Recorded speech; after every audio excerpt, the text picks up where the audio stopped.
off any direct threat, saying that the Kremlin has no reason to risk tangling with fresh NATO deployments this year that include significant US reinforcements.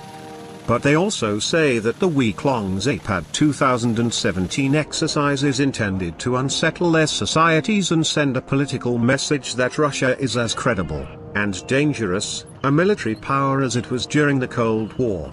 At NATO headquarters in Brussels, senior officials say that their intelligence services are closely monitoring Russia as it draws up its military alongside their borders. They say that Moscow's unwillingness to open the exercises to observation raises the risk of unplanned conflict stemming from misunderstandings. With more military activities along our borders in the air, at land and at sea, the risk for incidents, accidents, miscalculations is increasing, NATO Secretary-General Jens Stoltenberg said in an interview. Transparency is the best way to avoid those kinds of incidents, accidents. Russia annually holds war games that rotate among the country's military districts. This year's installment involves the Western forces, which account for Russia's frontier from the Kola Peninsula high above the Arctic Circle all the way south to Ukraine. Moscow has repeatedly stated that it is being open about the purpose and size of the war games, which simulate how to defend the northwest portion of Belarus from a domestic separatist insurrection, fueled by support from abroad. Franz Klintsevich, a senior member of Russia's upper house of parliament, said Western refusal to believe that shows that the demonization of Russia continues. But Western military officials say Russia has been hiding the true size and sweep of the war games, the official part of which will play out in Belarus, which borders NATO members Poland, Lithuania and Latvia.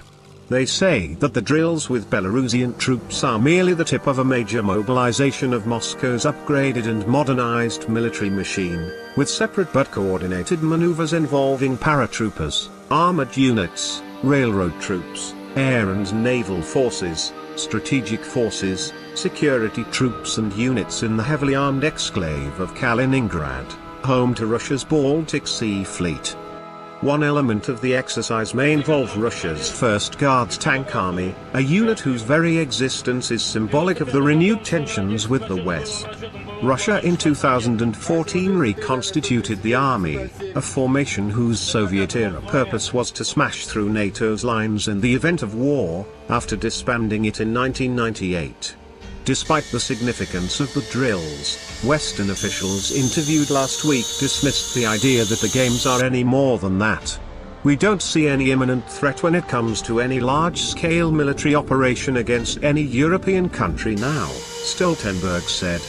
In Latvia, Foreign Minister Edgars Rinkēvičs said the country's leaders are not panicking but are being cautious because what we are seeing is that the exercises are of an offensive nature. They are exercising access and area denial.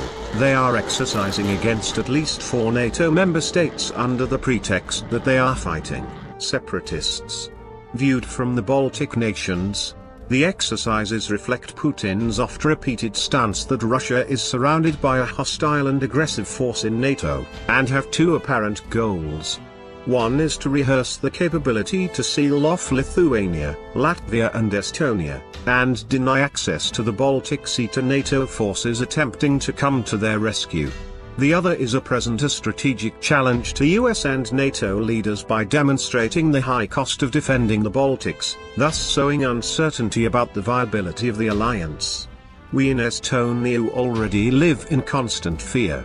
This is the predominant feeling in society, fear. If society feels threatened you can manipulate it, said Dmitry Teparik, chief executive at the International Center for Defense and Security in Tallinn, Estonia. Confidence in NATO took a hit in the Baltics after the election of President Donald Trump, who repeatedly characterized the alliance as obsolete. But the arrival early this year of 4 multinational NATO battalions, 1 for each Baltic state and Poland, helped steel nerves, along with repeated visits from Trump deputies who are more clearly committed to the alliance than the president. During the Zapad exercises, an additional company of US forces will be present in each Baltic country, a presence that is symbolically important, Teparik said. The flag tells Russia that if you have a problem with Poland or Lithuania, you have to take it up with Washington, he said. The campaign rhetoric was worrisome, but actions have proven that America as a state and as a society was committed to the alliance. The Baltic countries, as with NATO as a whole, have learned their lessons since 2014, when Russia shocked the world with its lightning annexation of Ukraine's Crimean Peninsula using little green men, troops in uniforms without insignia, said Janis Karasin's, State Secretary of Latvia's Defense Ministry. He said Moscow might use the exercise to try out new cyber attacks or wrinkles in information warfare.